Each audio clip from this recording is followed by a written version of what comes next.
Hello, hello. All right. Hello, those of you jumping on here early, welcome, welcome. Um, yeah, this is gonna be a fun time together today, learning all about the basics of tarot. So I'm just gonna give a little outline of what we're gonna go through today. I'm just going to share a little bit about the basics. So for those of you that aren't as familiar, what the tarot is actually made up of. Then we'll do a little bit of history. History on tarot is a little bit challenging, and I'll share about why that is. And then we'll go into the reason why do we use it, and how we can use it. Um, and yeah, just saying that this is the beginning of I'm doing a 6-week series on tarot. So this is just the beginning, just the start of getting our foundation, our understanding about what it is. Next week, we'll go into the more details. We'll be exploring the major arcana, which is the first 22 cards in the deck, and we'll go into detail about what those are, what they mean, how to work with them. And then the week after that, we'll go into the specific suits. So we'll do wands the week after that, then the cups the week after that, and then I'm trying to figure out how I set it up. Then the swords, and then the pentacles, I think, is how I set it up. Wands, cups, swords, pentacles. And the last week, the full moon, we'll be doing a workshop on how to read intuitively. All right, so let's just get started. If we have time at the end too, we might pull a couple collective cards, just so we can um, see what it looks like to do some readings as well. So, what is the tarot? I really feel when we're working with things like tarot, these spiritual tools that we have to connect with ourselves, I think it's really important that we don't get stuck on like one specific way of doing it, one specific, meaning, because it can mean numerous things for numerous people and perspectives. So I'd love to have other definitions and things that you would like to share as we move through this. So the definition I have come to today, is just as I was writing this all out, is tarot is a deck of cards. So we've got this beautiful deck of cards here, and they are symbolizing an archetypal map of consciousness that we explore throughout our lives. So that's sort of like the general. What these cards are showing us is this archetypal map, flowing, with our consciousness, um, showing different energies that we experience in our lifetime. There are 78 cards in the deck. Most decks. There are some that have less, some that have more, but the sort of standard deck has 78 cards. The first 22 cards are called the major arcana, and the major arcana are the um, sort of like the bigger picture. They are like the lifetime arcs, the lifetime stories that we go through. And the very first card, number 0, so it's unnumbered. Number 0 is the Fool. And so some people like to call this the Fool's Journey. So we start the deck with the Fool, and then we see the different energies of consciousness, these archetypes that the Fool journeys through in the first 22 cards. And other people, you can also connect it to what is known as the hero's journey or the heroine's journey if you use gendered language. That's why I use the Fool's journey, because I feel like the Fool can be any gender, right? And we can all feel that sense of being a fool at times, that sense of being innocent and just ready to start an adventure, like jumping with 2 feet in the adventure of our lives, right?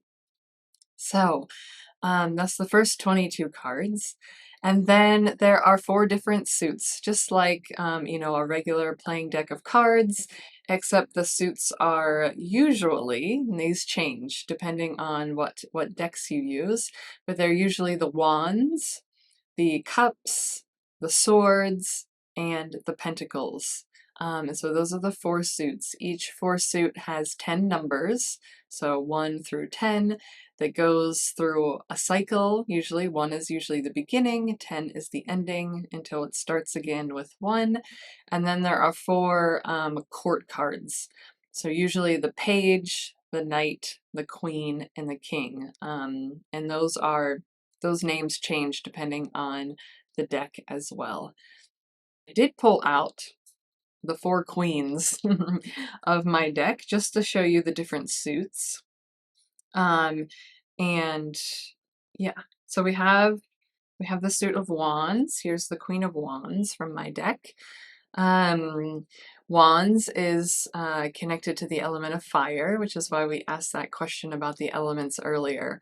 And we'll get more into wands in our, what week did I say? That'll be our 3rd week. Yeah, so we're on week 1 now. Our 3rd week we'll get into the wands and dive deeper into what wands mean for us. But there's the wands, and then there are cups. So here's the Queen of Cups. Cups is more obviously connected to the element of water, talking about, I should say wands. Wands is usually talking about actions that we take. It's the doing in our lives. The cups is connected to the heart space, the emotions, things we are feeling. And then we have the swords. Here's the Queen of Swords. Swords being connected to the element of air, with the throat and the mind, what we're thinking, what's happening in our mental landscape, and what we're speaking, what we're putting out. And the last one is Pentacles, Queen of Pentacles. I love the Queen of Pentacles. The Queen of Pentacles connected to earth energy, and it's connected to the material, to the physical body, to wealth, to the more material environment, places that we can, those tangible things that we can touch and sense. Robin, yes, this deck is by far my favorite. It's called the Light Seers Tarot, by Chris Ann. So I had a more, we'll go through the history and I'll share a little bit more about that, but I had a more traditional deck that's based on the earlier historical decks, but I did not connect with it. And I find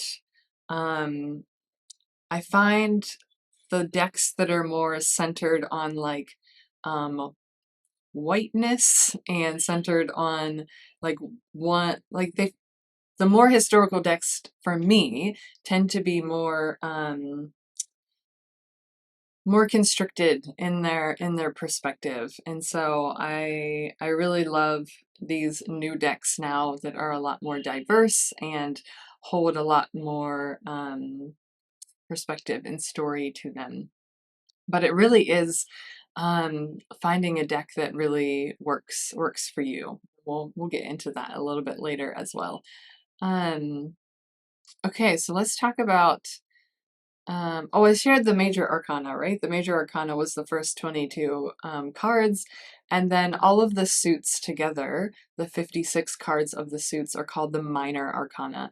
And those are representing more of like day-to-day situations, whereas the major arcana is sort of like those lifetime arcs, the bigger picture, right? And the minor arcana is the more day-to-day things that are happening, that more detailed picture. Okay, let's talk a little bit about tarot history. There's lots of different people saying different things, and I'm just gonna stick with what has been like researched and accepted by most of the scholars that have researched tarot. So tarot first entering, it wasn't as tarot, right? We're talking about just decks of cards. Decks of cards entered Europe, mainly in Italy, in the late 14th century, mid to late 14th century. And it's kind of unclear how they got there. You'll hear many different stories about how cards arrived there. The first records are found in writings where people, mainly the church, was saying what card games were permitted and which ones were not. Like really telling, which card games were evil and shouldn't be used. Mainly the ones that were used for gambling, and other ones that were okay to use. Mainly the ones that were used by the rich people because the church didn't want to offend those people that were their patrons and giving them money. So those interesting connections that we find all throughout history. Um, the first decks were very similar to, what regular playing cards are, because playing cards kind of formed one branch and the tarot formed a different one, but they all started from the basics, from this basic deck that was found in Europe at this time. And they had four suits of 13 cards each. And I think the suits were the batons, the coins, the swords, and the cups. And then when it shifted to France and when the printing press came about, the playing card suits changed to what we know now as what are they? The clubs, the spades, the hearts, and the diamonds, because they were easier to print. Whereas the tarot continued on with this energy of the baton, coins, swords, and cups. And so this was right around the time where the printing press was being invented and becoming available. But before that, these cards were either wood block printed, and that was for more mass-produced regular folks that could afford, that needed a modest price for decks. But then there were these like really elaborate decks that were painted by hand, sometimes with gold, with gemstones. I mean, like with these really elaborate paints that were commissioned by rich families, royalty in the areas. And the trump cards, which are now known as the major arcana, usually were painted after family members. And so a family member got to be a part of this playing deck, because at this point the cards were just used for playing games. There was no divination at this time. And then sort of like the first mention of tarot is in the early 1500s. A game called, what I believe, tarocchi, appeared in Italy, and it was this game where somebody would pick a card out, and this was working with the trump cards, so those major arcana cards, those archetypal life story cards. Somebody would choose one of those cards, and then the people would have to write a humorous poem about the person that chose that card and what that card meant for that person. So this is sort of like this is when we start seeing more introduction to using these cards more intuitive sense, more of a what's the word I'm looking for?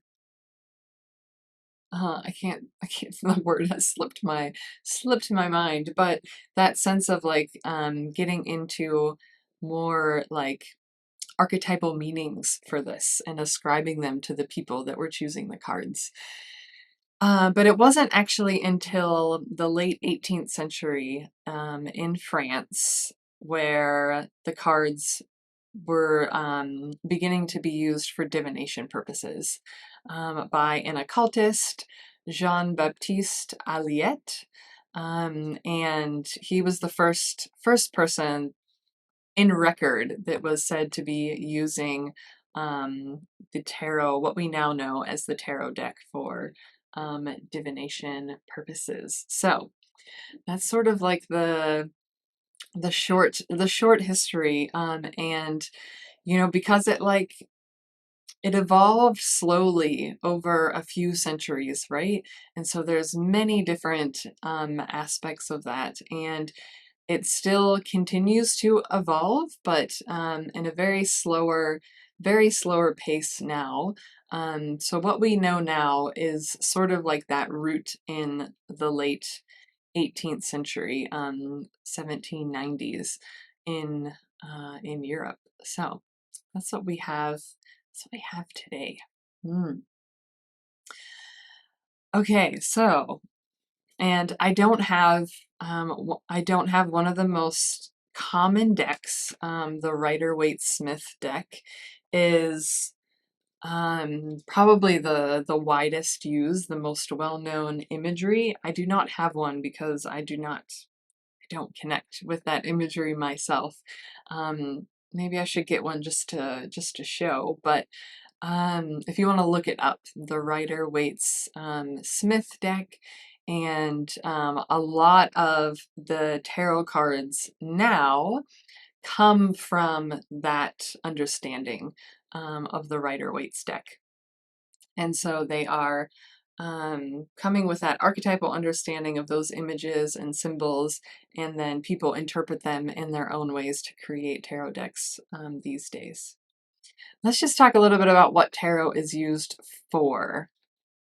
And so tarot is mainly used for cartomancy, which cartomancy just means divination using cards. And we can use divination in many different ways.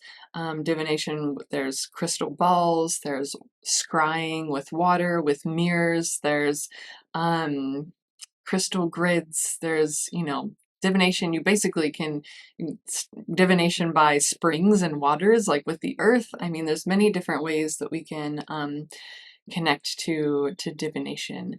And divination just basically meaning understanding meaning, like getting below the surface and understanding what the meaning of something is. And so tarot is just a way to understand meaning through using these cards and the archetypal energies that they hold. And so they can be really confused by people thinking that they are fortune predictors, fortune telling or future predictions, which that's not how I understand tarot. That's not how I read tarot.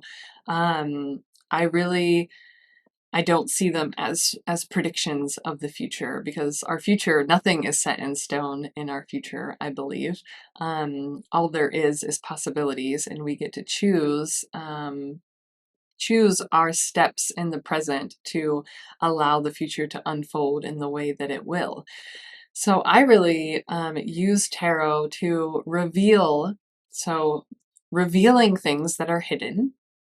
So things that may be in the subconscious that we're not aware of, shadows that we're holding on to, a lot of that dealing with the past, right? Revealing these hidden things from past experiences as a way to bring them to the surface so that we can integrate them and we can heal those things from the past.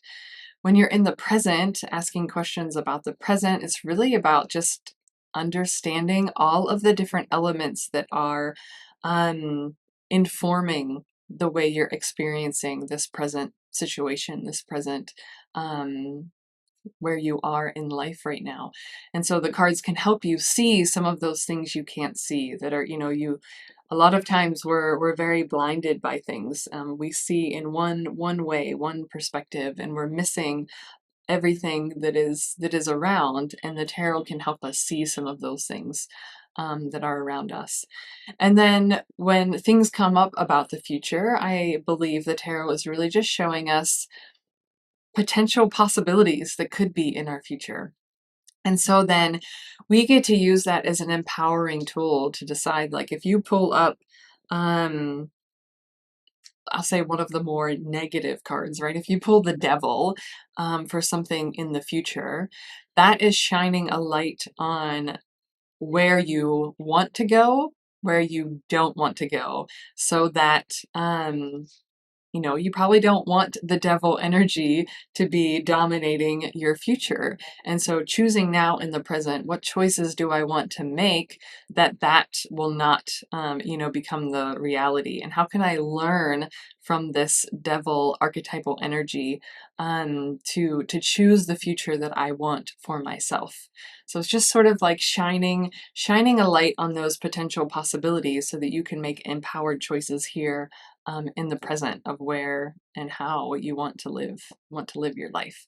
Um, and so that's really I myself as a tarot reader, that's where I try to root myself into the present and how can we use these images and stories as empowering choices for us to live the way that we want to live, that we all have that birthright to live from a place of power and joy. So how can the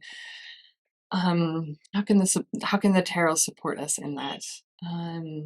Yeah. So I'm just gonna read through here. I wrote some notes down, see what I have missed so far. I really feel like, the more you use your tarot and oracle decks as well, they can also help you learn more about yourself, right? Guide you towards this deeper understanding of who you are, because they're getting to those sort of hidden parts of who you are, helping you helping them come to the surface, helping you realize those things that are hidden, right? And so you're learning more about yourself by working with the tarot. And on the flip side, that the more you understand yourself, the more you can understand the guidance from the tarot. So they're like, it's like working together, because the more that you understand yourself, you pull a card and you know exactly I'm like, oh, I know exactly what this is talking about, because I understand that within myself and I'm connected to my intuition to understand that. Um, and so it's sort of like they inform one another, where you just get to a place of deeper and deeper knowledge and wisdom about who you are the more that you work with them. I'm a very intuitive reader. I read very intuitively based on, the images that I see, the colors, the different symbols that are in the image, what I'm feeling in my body at that time, just the images that are coming directly, from some divine spirit into me, and then using that from a foundation of knowing what the actual card means. So knowing what the high priestess means, right? The high priestess being the one that is very connected to the intuition. Knowing that as the archetypal energy of the high priestess, and then using my own intuition to connect to whatever question I asked it or situation that I'm experiencing. And sometimes my intuition picks up something in the card that has nothing to do with the meaning, and I would just let that flow, because I picked the card for a reason and it meant to come through in that way. So any questions? Any questions you have about this? Are you following any religion or just being spiritual? Yeah, so I'm mostly aligned with I would call myself a pagan druid witch. So that's what I'm mostly aligned to, is connection with the earth, the seasons of the earth, um, with my body, and um, from my ancestry. So as I've explored my ancestry more and did my own decolonization, looking for the pre-Christian roots in my ancestry, and so that's what I'm most aligned with at the moment. But like anything, it's ever flowing and changing and moving. So, yeah, that's me. How long I've been working with tarot. Okay, my history with tarot. So, for those of you that know some of my story, I come from a evangelical, more fundamentalist Christian background, and so in those in those circles that I was in until my mid-20s, tarot was very evil. It was witchcraft, and all witchcraft is evil, which I'm now a witch, ironically. But so that's the background I came from. I came from this very negative view of tarot, thinking like it was the devil's work, which is not true at all, because it's all based on our own, right, our own understanding and intuition that we put into that. And then it was a friend that was here in India, had has well, they still have an aunt, that is a witch. And the aunt was sharing about tarot and their practices. And so my friend started getting interested and said, like, "Oh, I think I just want to try getting a reading done and seeing what that's all about." And so there was really three of us at that time, started just exploring what that looks like. I then bought one of those friends a deck, and we started using it together. And then I actually got my first reading done in Thailand, by I was just talking about it with my friend today, a Chinese guy that read my cards for me in Thailand. And I can't remember when that was. It must have been about six years ago. Um, yeah, and then I bought my first deck, and um, we've been tight ever since, me and tarot. um, and I pull a card almost every day, at least one card every day. And that's a great way to get to know a deck. Just pulling a daily card, or working through at least the major arcana over like 22 days. If you pick one card from the major arcana and work through that, that's a great way to learn about your deck. See if you've got some good vibrations together, some good energy together, um, with your deck. I'll do a collective reading, just so we can have some experience about what that looks like. Wondering if anybody has, thinking about collectively what's happening in the world, what's happening for all of us here in our circle. Wondering if there is a theme you want to explore, and we'll see how it comes through in the tarot. So I'm wondering, we can combine some of these together. So this idea about,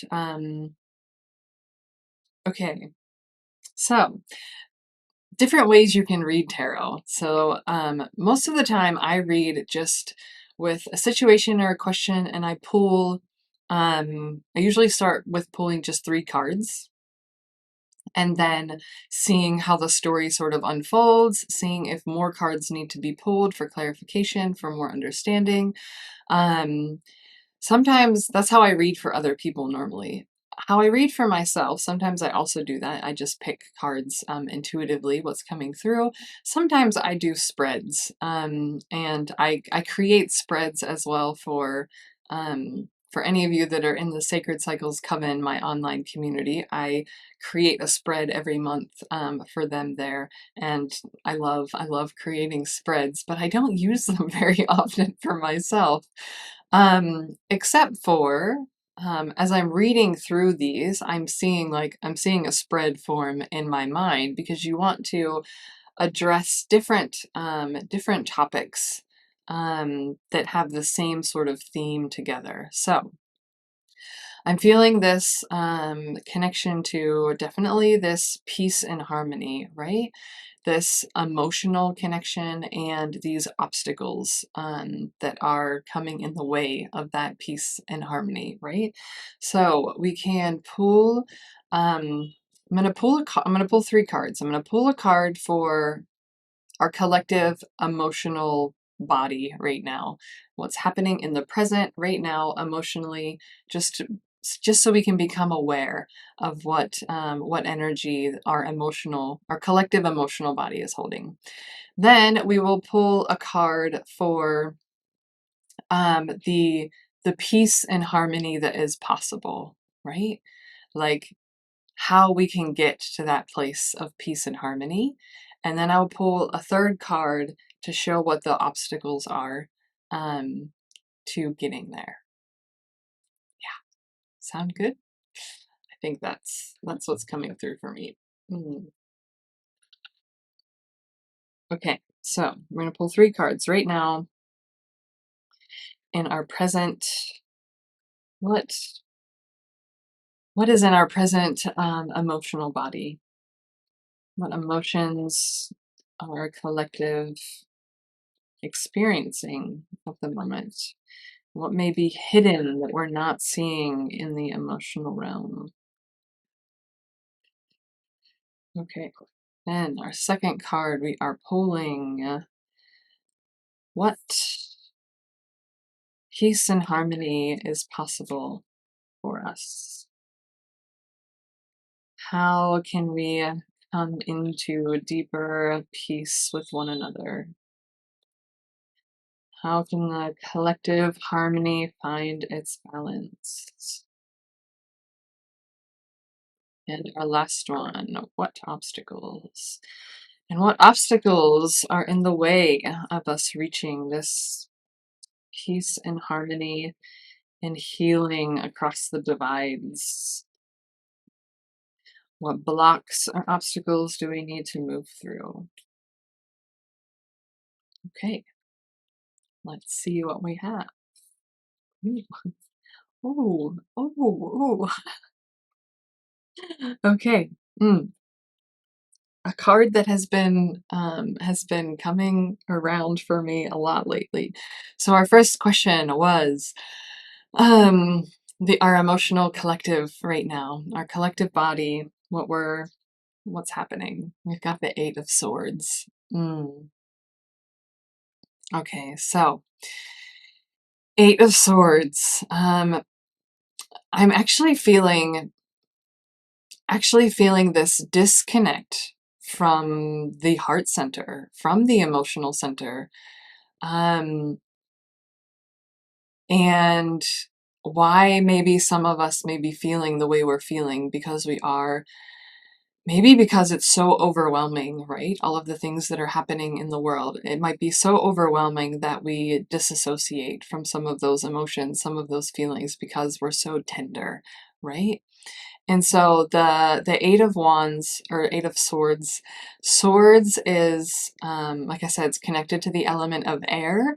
It's connected to our mind, what's happening in the mind, and feeling like the mind, right? And in this image, this person is seeing in the mirror like something that's not reality, right? Seeing a distorted view of reality, one in which they are powerless, one in which they are bound by these forces that are beyond them. So if you're feeling, I mean, collectively, that's what I'm sensing. I'm sensing that a lot of us are feeling really overwhelmed and bound by these forces that are beyond our control, right? And when that happens, we have a tendency to feel our emotions, to feel powerless, right? To feel powerless, to feel like we are victims, like we are trapped, like there's nothing we can do in that space. And so that is the energy of the Eight of Swords, and really feeling like though there is this disconnect because we're sensing that in our mind, because we're experiencing that in our mind. We're not getting to a place where we feel like our emotions can support and guide us in a way forward, in a way to find that power and to break free from those situations that are overwhelming us. So usually Eight of Swords means that we're seeing one perspective, and that one perspective is distorted. It's distorted in the way that we see it, because we feel powerless in that situation. So let's move forward to see what we can do with that. So if we're feeling that energy, if we're feeling those emotions of being powerless, um, let's see what the hope is for the future, because we've got a beautiful card for the second one. Our second card was the peace and harmony that is possible, and how we can get there. Okay, so what is possible for our peace and harmony? We've got the sun. Ah, the sun. The sun is such a beautiful card. So again, we're in the major arcana. So this is the bigger picture. It holds, usually it's like holding more weight than the other cards. And when you pull a card like the sun, it automatically turns any reading you're doing into like a more positive energy. Needing the sun right now. Yeah. Like, and I feel like also, for those of us in the Northern Hemisphere, I'm assuming most of us are in the Northern Hemisphere at the moment. Apologies if you're not. But that energy of, we've just come out of this, just coming out of the winter hibernation, and the sun is getting longer, the light is getting brighter, new life is merging here in the spring, and that idea that when things come to light, when the truth comes to the light. So right here we're in a more like, we're more bound up in the darkness. We can't see the truth. We're getting like this shadow vision, and the sun is inviting us to bring that all to the light. Bring those shadows to the light, to see the truth. And the truth is that we all are divine beings. Even the people that we think are like the most evil in the world, they are divine beings, even as hard as that is to admit, right?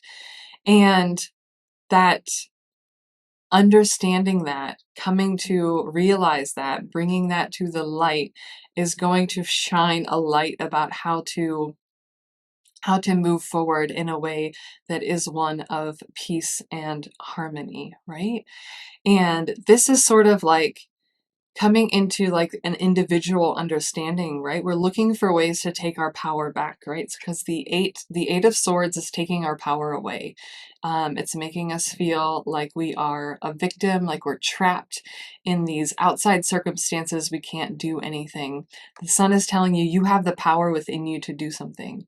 You have this divine guidance, this divine light from within you that burns brighter than anything else in our galaxy, that you have that power in you. And when you can tap into that, when you can feel that, when you are coming from that source, you have the ability to see a way to create more peace and harmony in the world, because you are that creator, right? We are co-creating all together. And when we can realize and recognize that divine light that can guide us from within, we can co-create a world of peace and harmony, together. In whatever small action that you connect with, right? All of us doing these small actions together, is what is creating a collective peace and harmony. So it may feel insignificant, you may feel powerless, you may feel like a victim in outside circumstances, It's time to change that narrative. Change that narrative to you are a powerful divine being, that every small act that you take is a catalyst for more peace and harmony in the world, if that is your intention, right? Come from that space of pure divine consciousness. Move that intention forward with every small act you're doing, and yeah, open up. I just like open up your arms wide and like sit in that energy of um joy and gratitude, even in the midst of so much turmoil and so much overwhelm. And connecting into that is a way to ripple forward these energies of peace and well-being and harmony for us all. Okay, so that's what's possible. And I pulled a card with the blocks that are stopping us from getting there, right? So we've got the Six of Swords. So it's our mind. We are back in the mind. And yeah, so this Eight of Swords, the Six of Swords is what's keeping us collectively trapped in these feelings of being powerless. And the Six of Swords. Oh, sorry.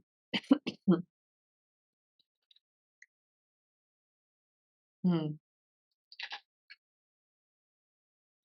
Okay. So the Six of Swords, it's talking about a journey. So I'm feeling like this block or this obstacle is something that's not, something that's not immediately, it's not like this, it's not a small thing, right? It's not a small thing that you can just step over and everything's fine. We're over to the sun. Um, and really feeling like this is the journey from moving, we're moving from the Eight of Swords to the sun. And this is the journey that we're on, right? We've decided, I don't want to be powerless anymore. I don't want to be a victim. I don't want these outside circumstances to determine what I can do. And so I'm going to get in the boat and go on a journey. I'm getting on a boat, going on the journey. We're in the water, slightly glimpse the shore here, right? Can slightly glimpse there is a place we're going to. Set our sights on the sun. Set our sights on that bright light that is bringing us towards unity together, that peace and harmony that we're striving for. And so just noticing and being aware that like this is a journey, and it's not a time to give up. It's not a time to let yourself fall back into the Eight of Swords. It's a time to hold strong to the sun. And you may not even see the sun in your lifetime, right? We're talking about collectively, we're talking about big picture. You might not even see that. You'll see glimpses of it come through, right? You'll see those sunbeams come down, but we're not going to see the full picture of being one all together in this earthly lifetime that we are in. So we need to recognize that we're on a journey, and we need to recognize what we're going to pack along the way, and what are our support systems that are going to carry us, and choosing those in the way that where we want to go, right? So choose wisely. What are those things you want in your life? What are those practices you want in your life to guide you towards the sun, to guide you towards that peace and harmony? And choosing what you want to take with you. What are you going to let go, right? You can only take one bag. There's only one boat. You can't take all your baggage with you. So there is a time to let go of the baggage, right? Let go of the things you're holding on to. Let go of those stories that are telling you you're powerless.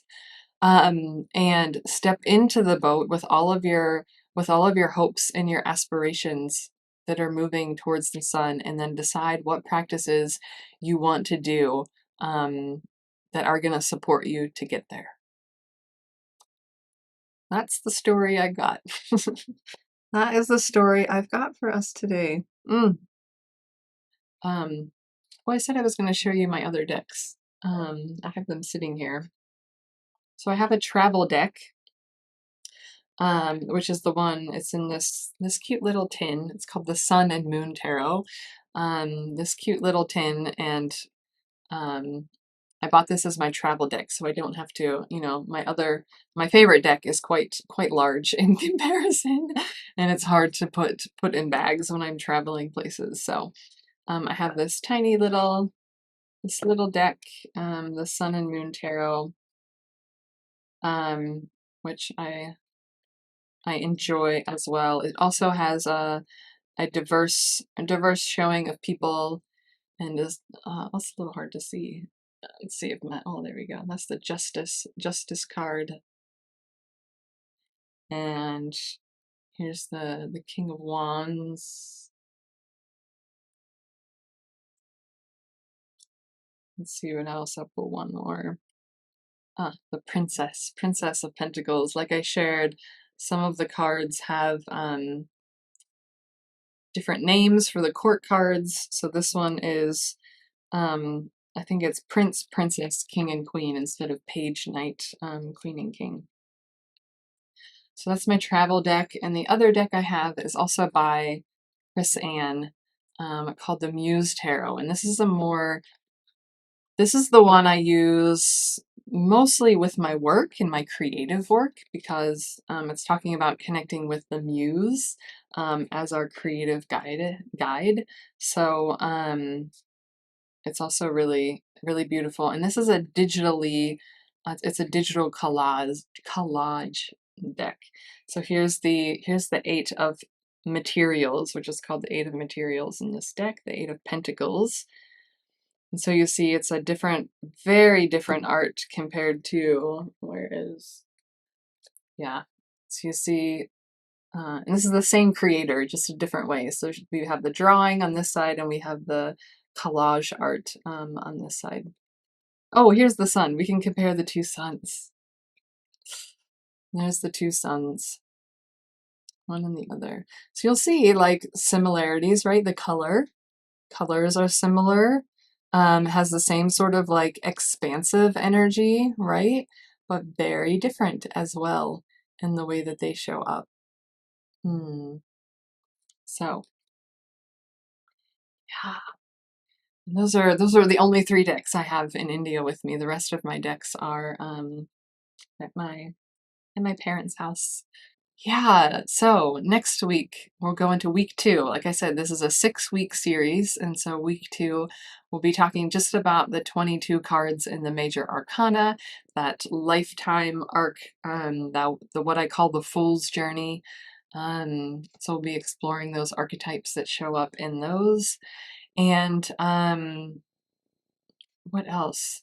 I also do personal readings as well. I do donation-based readings and one-on-one readings that if you want some personal guidance, you can find all that in my link here on Insight Timer, or my website, which is just my name, megannoreen.com. And you can book in for personal readings as well. So actually my main work, for those of you that are new to me, and you'll see on my, on my page here on Insight Timer and most of my meditations, that I work with, I'm a cyclical living guide. And so my main work is to support people to align to the cyclical energies of the menstrual cycle, of the lunar cycle, and the earthly seasons, as an antidote to linear ways of living and capitalism.